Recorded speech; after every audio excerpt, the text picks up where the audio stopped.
Estaba de pie afuera del supermercado, descalza, acunando a un bebé que no paraba de llorar.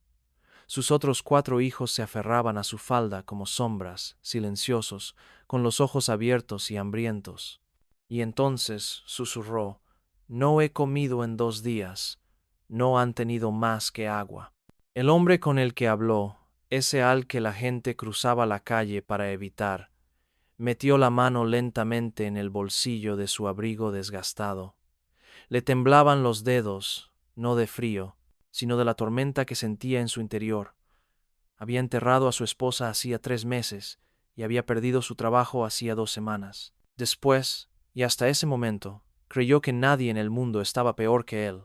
Pero esa noche, frente a una polvorienta tienda de barrio, todo cambió, porque lo que descubrió a continuación lo atormentaría, lo sanaría y lo conduciría a una verdad que nunca vio venir.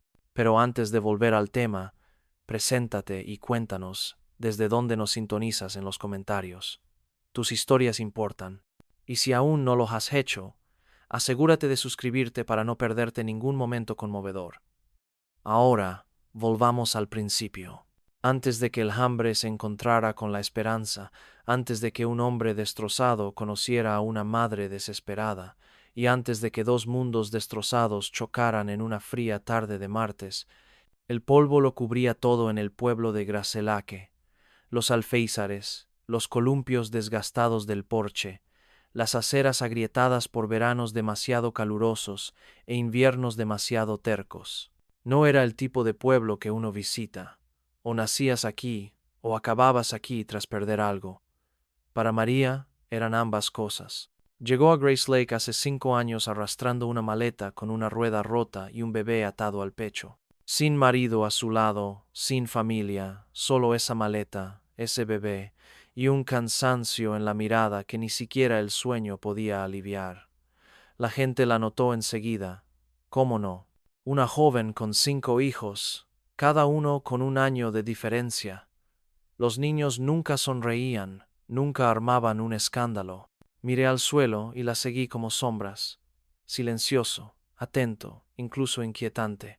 Los rumores no tardaron en empezar. ¿Viste la cicatriz en su cuello? Parece que alguien intentó. Oí que huyó de algo o de alguien. No habla mucho. Quizás es lenta. Camina raro. ¿Crees que está enferma? No era ninguna enfermedad. No del tipo que ellos querían decir, al menos. Su cojera era el fantasma de un accidente de coche de años atrás, antes de los bebés, antes de Grace Lake, antes de que dejara de creer en el rescate. Su voz era suave, no por timidez, sino por algo más profundo, un cansancio de explicar, defender, justificar su existencia.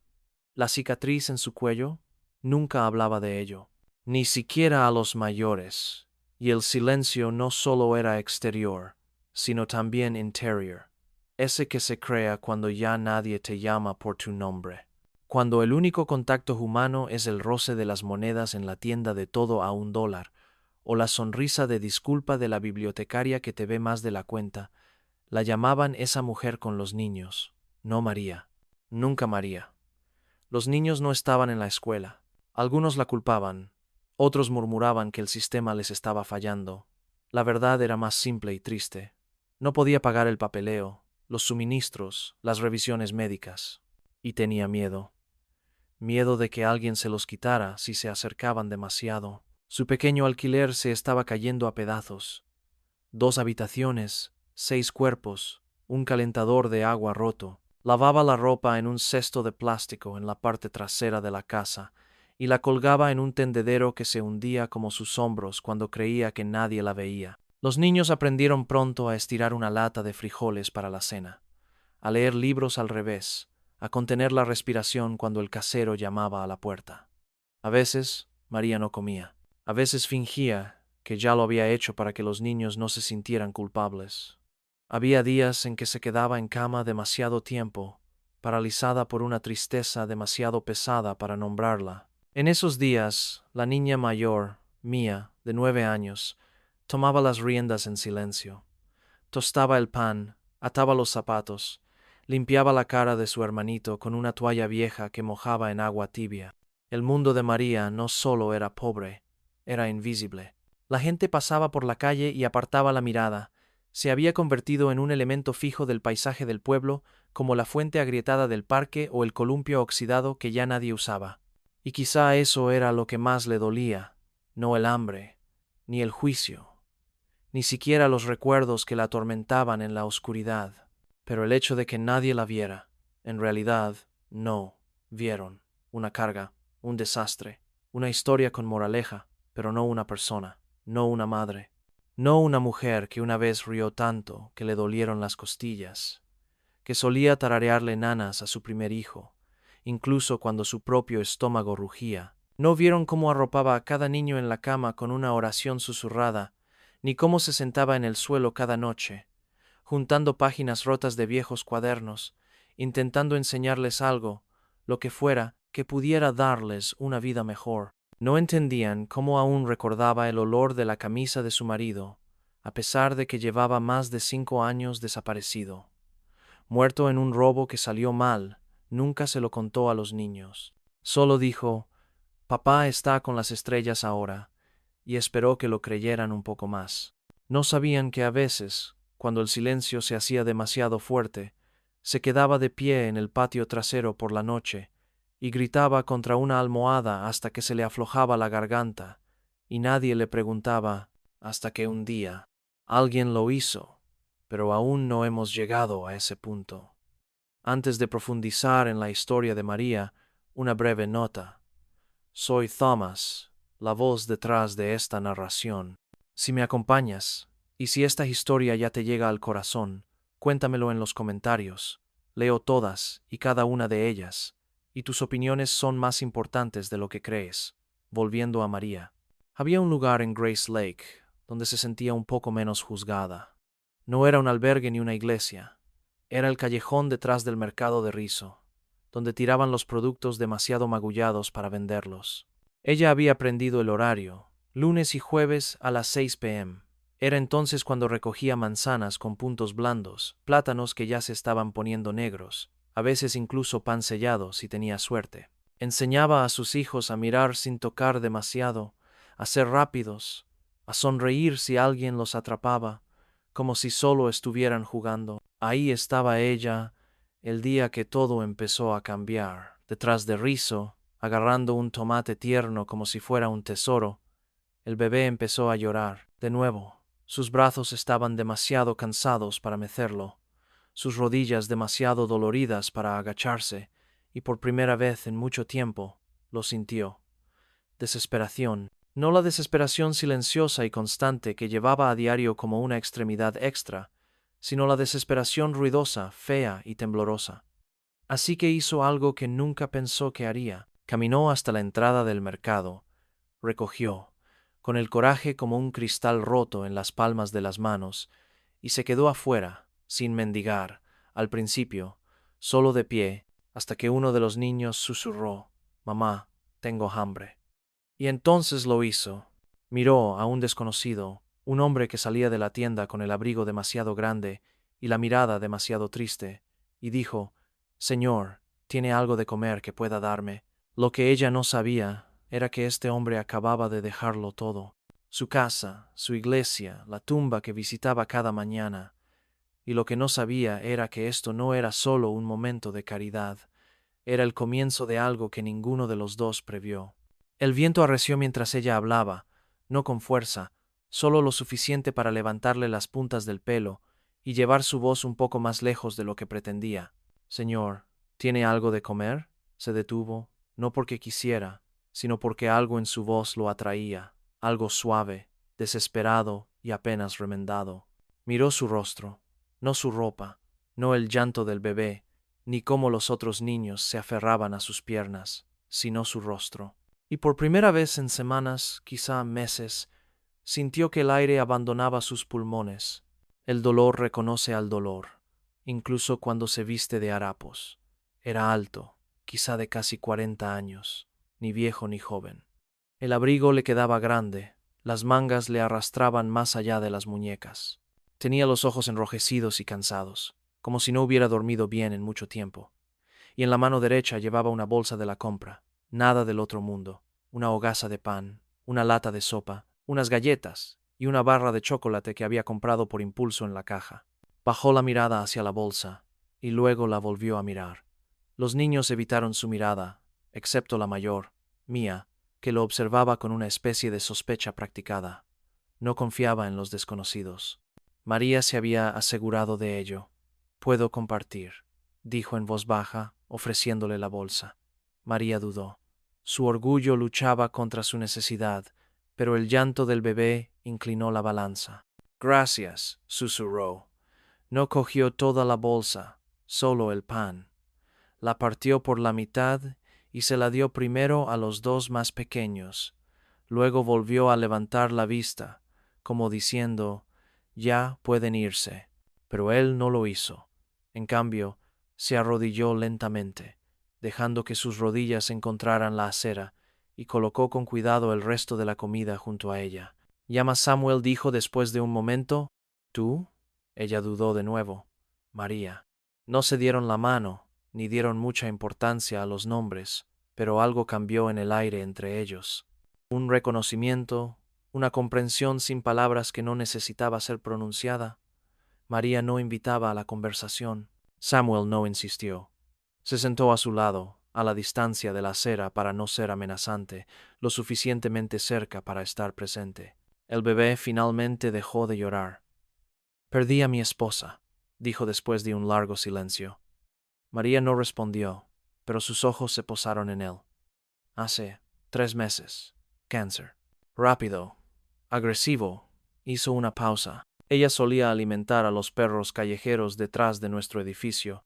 Decía que las bocas hambrientas no merecían ser castigadas por vivir. María miraba fijamente a sus hijos.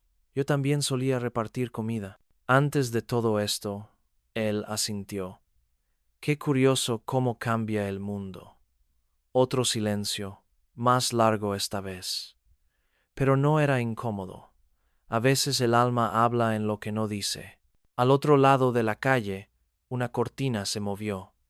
La anciana señorita Tillman, que regentaba la tienda de consignación junto a la barbería, observaba. Siempre vigilaba. Ya les había dicho a 3 personas que creía que María era una ladrona, probablemente también drogadicta, dijo.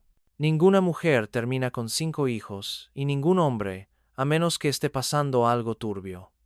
Samuel vio correr el telón, sintió que la mirada del pueblo empezaba a centrarse en él, como siempre desde la muerte de Evelyn. No entendían por qué dejó de ir a la iglesia, por qué dejó el taller mecánico, por qué ahora caminaba sin rumbo, sin hablar con nadie, cargando con la compra que no comía. No sabían que había intentado terminar con todo, 2 veces. Lo único que lo detuvo la segunda vez fue una fotografía, Evelyn sosteniendo a su hija muerta, sonriendo entre lágrimas. Vio esa misma sonrisa en María ahora, mientras limpiaba una miga de la mejilla de su pequeño. Rota, valiente, terriblemente humana. «Hay gente aquí». «Habla», dijo María finalmente. «Deberías irte antes de que empiecen a hablar de ti». «Déjalo», se encogió de hombros. Ella lo miró entonces, no una mirada, sino una mirada plena, directa. «No te asustas fácilmente». «Ya he pasado por lo peor», dijo. «Después de eso, ¿qué más le queda por temer?». Esbozó una leve sonrisa, solo una comisura de los labios. «Aún no sabes qué es peor», dijo en voz baja. Él no discutió. En cambio, metió la mano en el bolsillo de su abrigo y sacó la barra de chocolate. «Que no la vean los niños», susurró, entregándosela, como un secreto. Ella la tomó sin darle las gracias, solo porque no tenía palabras para expresar el momento. Se quedaron sentados un rato más. El viento amainó, el sol empezó a ocultarse tras los edificios, proyectando largas sombras sobre la acera. Finalmente, se levantó. «¿Vienes a menudo?», preguntó. Ella asintió. «Lunes, jueves, después de las 6». Él también asintió. «Quizás nos volvamos a ver». Y luego se alejó. No pidió nada, no se quedó. Simplemente desapareció por la esquina como humo. Pero María sintió un cambio en su pecho. La esperanza era peligrosa. La había enterrado años atrás, junto al hombre que no regresó del trabajo una noche. Pero allí estaba, apenas una chispa, pero real. Miró a sus hijos. Se lamían las migajas de los dedos, parecían más niños que fantasmas. Quizás esto era el principio de algo, o quizás fue una casualidad. De cualquier manera, recordaría su nombre, Samuel. Al otro lado de la ciudad, los rumores comenzaron antes del anochecer. Lo vieron sentado con ella, hablando, ni siquiera parecía avergonzado, debía estar durmiendo, con sus 5 hijos, que ya eran asquerosos. ¿Se imaginan? Pero algunos notaron algo más, una luz en los ojos de María que no había estado antes. ¿Y Samuel? Esa noche caminó más erguido, no pasó por el cementerio como solía hacer, ni se detuvo en la licorería. En cambio, fue a casa y hirvió la sopa que quería darle. Se sentó a la mesa, y por primera vez en meses, comió sola, sí, pero no vacía. Empezó con el abrigo, no con la flacidez, ni con el silencio, ni con deambular por el callejón detrás de rizos. No, lo que finalmente le dio al pueblo una excusa para actuar fue el abrigo. Era de Mía, demasiado grande, con 3 remiendos y demasiado abrigado para una niña sin dinero. Eso fue lo que desató los rumores. ¿De dónde lo sacó? Parece una de las donaciones de la iglesia. ¿No faltaba un contenedor la semana pasada? Seguro que se lo llevó. La historia se extendió como el moho. Silencio. Luego, por todas partes. Para el viernes, la gente cruzaba las calles para evitarla. La biblioteca cerró temprano cuando se acercó. El dueño del restaurante, que solía darle las tostadas que sobraban, dejó de hacerlo de repente. Y entonces vino lo peor. Un agente en su puerta. Alguien había presentado una denuncia. Robo, negligencia infantil, vagancia. Alguien había presentado una denuncia. Robo, negligencia infantil, vagancia. No la arrestaron, no esa noche. Pero lo dejaron claro, un paso más, fuera de la raya, y los niños serían llevados, acogidos.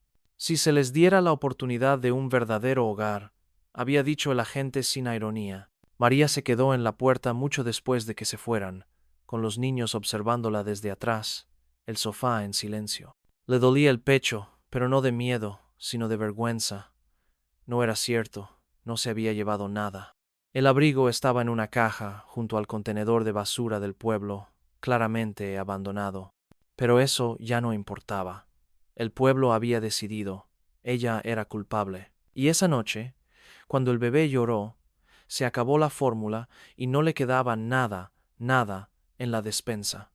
Salvo galletas rancias y medio frasco de mantequilla de cacahuete, María se quebró, no a gritos, ni con gritos ni platos rotos. Simplemente cogió al bebé, lo envolvió en una bufanda y salió por la puerta. No le dijo a Mía a dónde iba, no empacó nada, ni siquiera se puso zapatos adecuados. Simplemente caminó.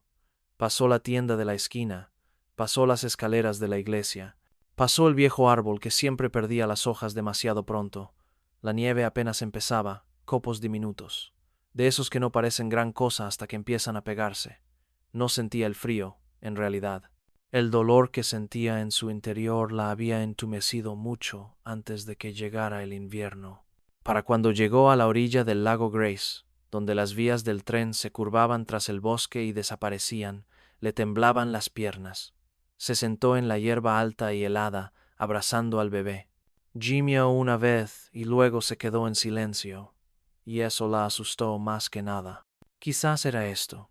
Quizás el mundo había respondido a su pregunta silenciosa. ¿Estoy demasiado rota para ser reparada? Cerró los ojos. El viento aulló una vez, luego se calmó. Samuel encontró la nota 3 horas después. Estaba garabateada a lápiz en una caja de cereales rota, dejada en el porche de un vecino que, una vez, solo una vez, había sido amable. Lo siento, no puedo dejar que se lleven a mis hijos. Solo necesitaba aire. Por favor, diles que los quiero. Ese vecino llamó a la policía. La policía llamó al refugio. El refugio llamó a Samuel. Nadie recordaba cómo lo llamaron. Quizás alguien los vio hablando ese día afuera de Rizos. Quizás el destino lo recordó cuando la gente olvidaba. Pero en menos de una hora, Samuel salió por la puerta. No condujo. No pidió ayuda a nadie. Simplemente caminó. Sabía dónde estaría. No pidió ayuda a nadie. Simplemente caminó. Sabía dónde estaría. No exactamente, pero casi. El dolor deja rastros, y él los había seguido antes. Una vez, para encontrar la bufanda de su esposa a la orilla del lago, la semana después de su fallecimiento. Siguió las huellas en la nieve, tenues pero claras, huellas pequeñas, un paso arrastrado, un lugar donde alguien se había detenido y apoyado en un árbol. La encontró una hora antes del amanecer, sentada bajo un puente ferroviario de hierro, con el bebé dormido sobre su pecho, la cabeza inclinada hacia adelante como una estatua tallada en el dolor. No la llamó, no lo hizo, gritó su nombre. Él simplemente se sentó a su lado y esperó. Pasaron los minutos. Entonces, sin girarse, susurró: «No quería morir, lo sé», dijo. «Simplemente no quería sentirme así nunca más». Asintió aunque ella no podía verlo. «Yo también me sentía así». El bebé se movió. María lo acomodó con cuidado sin mirar a Samuel. «No te lo robé. Abrigo, te creo. Se van a llevar a mis bebés». «No, no lo harán». «¿Cómo lo sabes? Porque no los dejaré». Finalmente se giró. Tenía los ojos hundidos, enrojecidos, pero no sorprendidos. «No me debes nada. No estoy aquí porque te deba nada», dijo. «Estoy aquí porque te veo». Eso hizo algo. Abrió algo. No lo suficiente para que ella llorara, todavía no, pero lo suficiente para que sus hombros bajaran un poco. Él se quitó el abrigo y lo puso sobre sus piernas. Ella no se resistió. Luego le dio un termo. «Té, todavía caliente». «¿Crees que esto arregla algo?», dijo ella en voz baja. «No», respondió él, «pero es un comienzo». Se sentaron en silencio mientras el cielo cambiaba de negro a morado amoratado, luego a gris pálido. La luz de la mañana reveló la verdad de las cosas. El desgarro en su manga, la escarcha aferrada al dobladillo de sus jeans, las profundas líneas de agotamiento talladas en su rostro. Pero también reveló algo más: un hombre arrodillado junto a una mujer, no para rescatarla, sino para recordarle que no estaba sola. Cuando por fin se pusieron de pie, a María le temblaron las piernas. Samuel le ofreció el brazo. Ella no lo tomó, pero caminó a su lado, y eso fue suficiente. De vuelta en el apartamento, Mia abrió la puerta de golpe en cuanto llegaron. Su rostro se desmoronó. Lágrimas, alivio, preguntas. María se arrodilló y la abrazó durante casi un minuto. Luego miró a sus 5 hijos, vivos, a salvo, asustados, y pronunció las 3 palabras que no había pronunciado en semanas: «Sigo aquí». Samuel no se mudó, no se apoderó de la familia, no se hizo el héroe. Simplemente vino a la mañana siguiente con la compra, al día siguiente con ropa usada, a la semana siguiente con un número, un contacto en asistencia legal especializada en proteger a familias como la suya, y poco a poco, el mundo de María comenzó a reconstruirse, no porque un hombre la salvara, sino porque alguien finalmente decidió estar a su lado y quedarse. El invierno se agrietó no como una rama o un hueso, sino como una presa. Al principio, tranquilo, luego repentino. A principios de marzo, la nieve dio paso a tierra húmeda y brotes esperanzadores. El pueblo se despojó de su piel fría y con ella de su interés en María. Así era el chisme. Ardía con fuerza y rapidez, y luego se olvidaba de qué se trataba. Pero María no lo olvidó. Seguía caminando con un tono tranquilo. Todavía se estremecía cuando un desconocido alzaba la voz cerca de sus hijos, pero había en ella una nueva corriente subyacente, más fuerte, más firme, más arraigada. Samuel lo notó. Nunca lo comentó, nunca dijo: «Pareces mejor» o «Te ves más fuerte». Pero él le trajo leña a la puerta, sin preguntarle.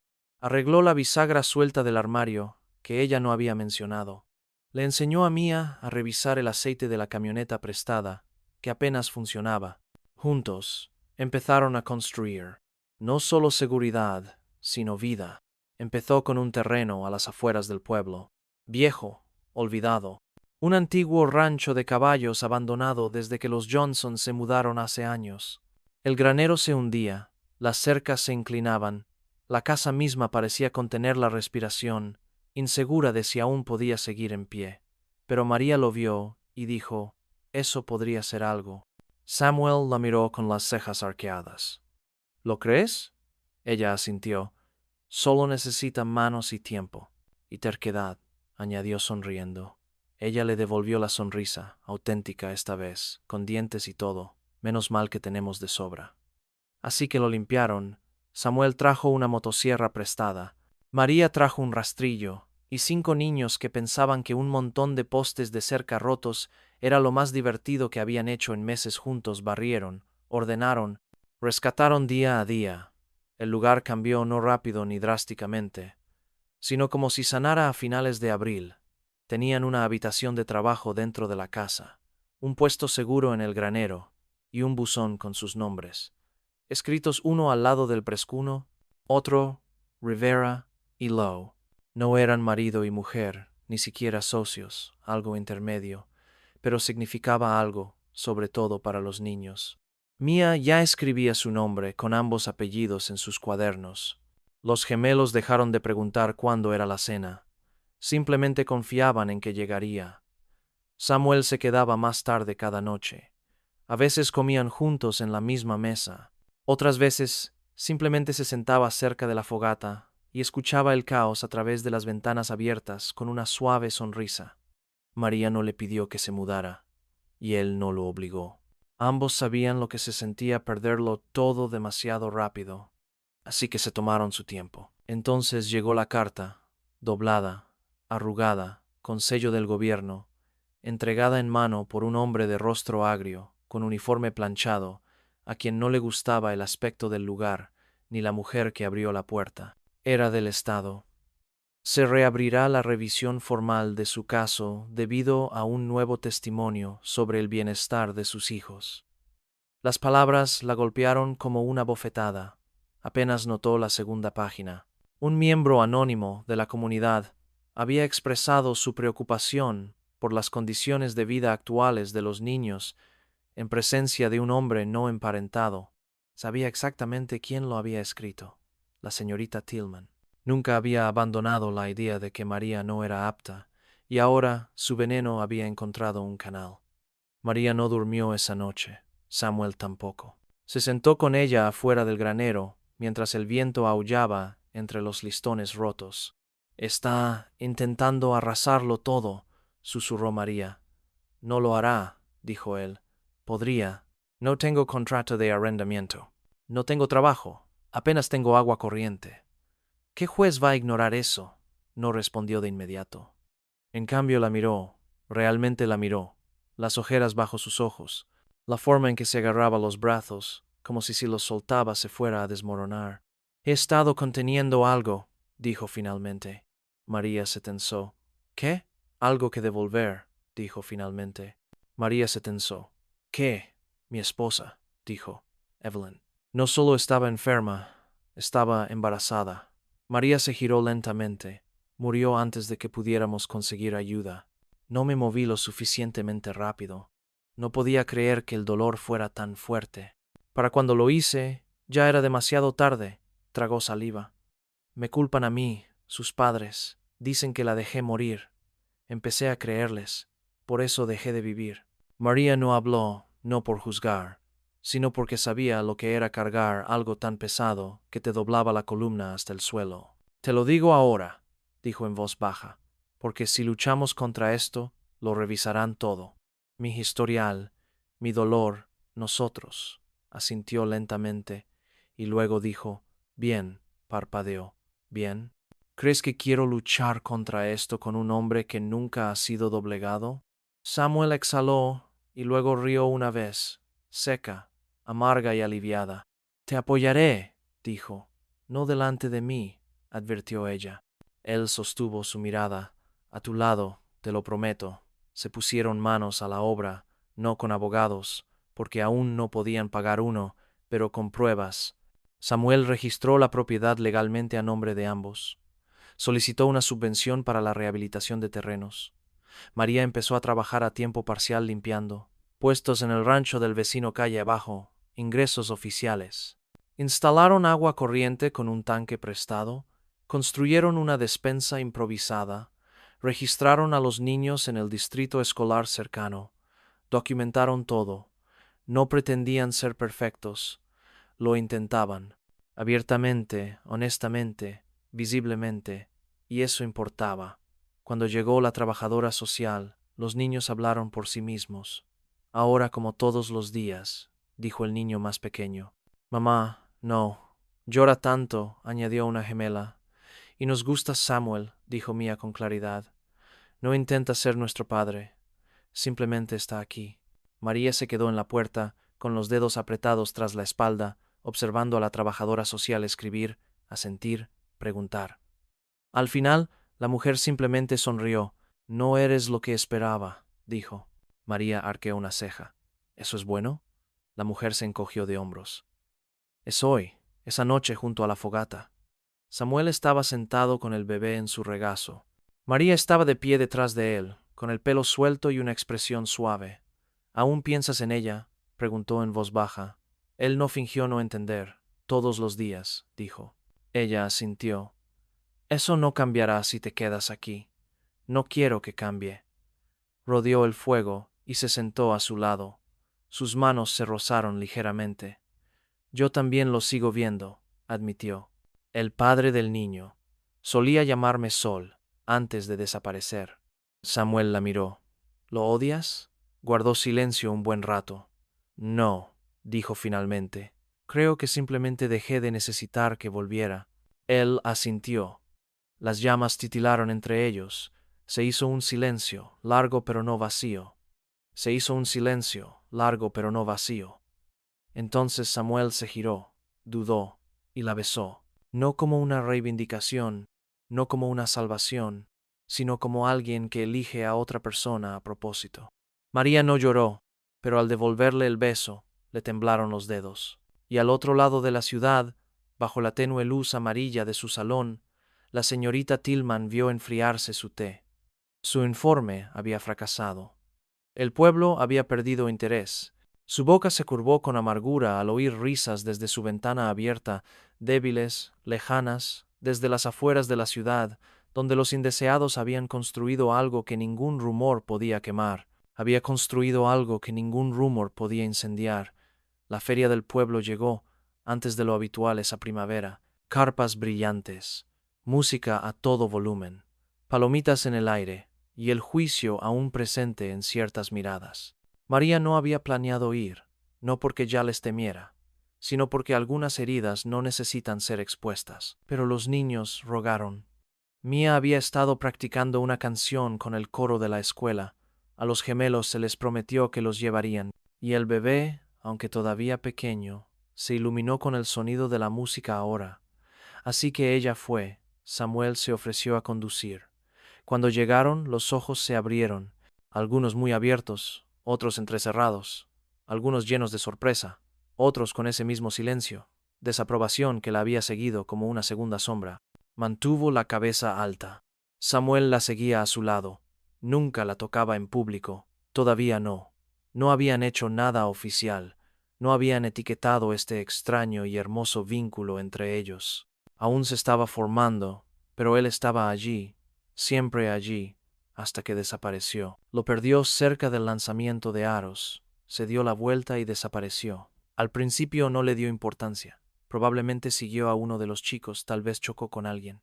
Entonces vio a la multitud congregarse junto al escenario, y su voz se elevó por encima de todos, sin gritar, solo hablando, clara, fuerte, firme. Me llamo Samuel Lowe, dijo, de pie en el pequeño escenario que una vez había albergado concursos de panqueques y bailes de cuadrilla. He vivido en este pueblo casi toda mi vida, y también lo perdí todo. Observé a la multitud, rostros que él conocía, rostros que lo habían olvidado, y un rostro al fondo que permanecía inmóvil como una piedra. Pero algo pasó este año. Alguien me mostró lo que es perderlo todo y aún así elegir amar, no en voz alta, solo con fiereza, miró a María. Y ya no finjo que no he encontrado nada que valga la pena acompañar, construir por lo que valga la pena luchar, murmuraron jadeos. Alguien tosió. Una mujer susurró. ¿Se refiere a ella? Samuel sonrió, suave y seguro. Ella no es lo que dices.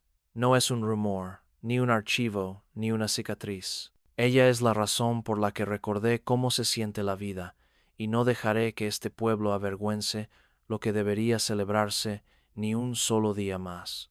Hizo una pausa y añadió, así que si te preguntas si la he elegido, llegas tarde. Ya lo hice. María no lloró. Todavía no. Simplemente se dio la vuelta y se alejó. Pasó junto al puesto de palitos de miel, junto a las bocas susurrantes, junto a las palomitas, los premios y el confeti. Samuel la siguió momentos después, con la respiración entrecortada, la esperanza aferrándose a él como el sudor. Ella estaba esperando junto a la puerta trasera. No tenías que hacerlo, dijo. Quería hacerlo. Ahora hablarán. Déjalos. Lo miró entonces, con un destello frágil y feroz en sus ojos. ¿Lo dices en serio? Él no preguntó qué quería decir. Solo asintió. Y entonces ella hizo algo que ninguno de los dos esperaba. Metió la mano en el bolsillo, sacó un pequeño trozo de papel doblado y se lo entregó. Él lo abrió. Dentro había un nombre, un contacto, una nueva dirección postal. ¿Qué es esto?, preguntó. María lo miró. Si de verdad vamos a construir una vida, que sea nuestra, no una concesión, ni un desafío, ni algo que sobreviva en las grietas de este pueblo. ¿Tú quieres irte?, preguntó con dulzura. Quiero elegir, no reaccionar, no sobrevivir. Elegir. Tomó su mano y la colocó sobre su corazón. Me elijo a mí misma y te invito a acompañarme. Samuel la miró fijamente un instante y luego sonrió, pleno y desprevenido. Te seguiré a cualquier parte, dijo. No empacaron mucho. ¿Solo qué? Cabía en la camioneta. El resto lo regalaron o lo dejaron atrás. Recuerdos guardados en rincones, fantasmas enterrados bajo las tablas del suelo. En su última noche en el pueblo, acamparon en el granero a medio construir, ahora adornado con luces de colores y mantas de lana. Los niños. San Samuel tocaba la guitarra. María los observaba a todos como quien despierta de un sueño largo y difícil, y cuando el bebé balbuceó, Mía levantó la vista y dijo, «Deberíamos ponerle un nombre». María arqueó una ceja. «Tiene nombre. Me refiero a su segundo nombre». Samuel se giró hacia ellos, en silencio, y María asintió. «Eli», dijo en voz baja. «Le pondremos el nombre Eli». Los ojos de Samuel se llenaron de lágrimas, pero no lloró. Simplemente se inclinó y besó la frente del bebé. «Gracias», susurró. Se fueron al amanecer, sin desfile, sin despedida. Simplemente se inclinó y besó la frente del bebé. «Gracias», susurró. Salieron al amanecer, sin desfile, sin despedidas. Solo 5 chicos en la parte trasera de una camioneta, una mujer con las ventanillas bajadas y un hombre cogiéndole la mano mientras el pueblo se perdía en el retrovisor. Al borde de la última curva, se detuvieron un momento. Había vuelto a nevar, tarde, suave, brillante. Samuel extendió la mano con la palma hacia arriba. María puso la suya sobre ella, y juntos, en el silencio de la nieve primaveral, resistieron, no porque necesitaran ser salvados, sino porque finalmente se eligieron el uno al otro. Total, libre y completamente. Si ya nos visitas, nos encantaría saber de ti. Solo escribe sí en los comentarios para que sepamos cuántos siguen regresando. Tu apoyo significa muchísimo para nosotros.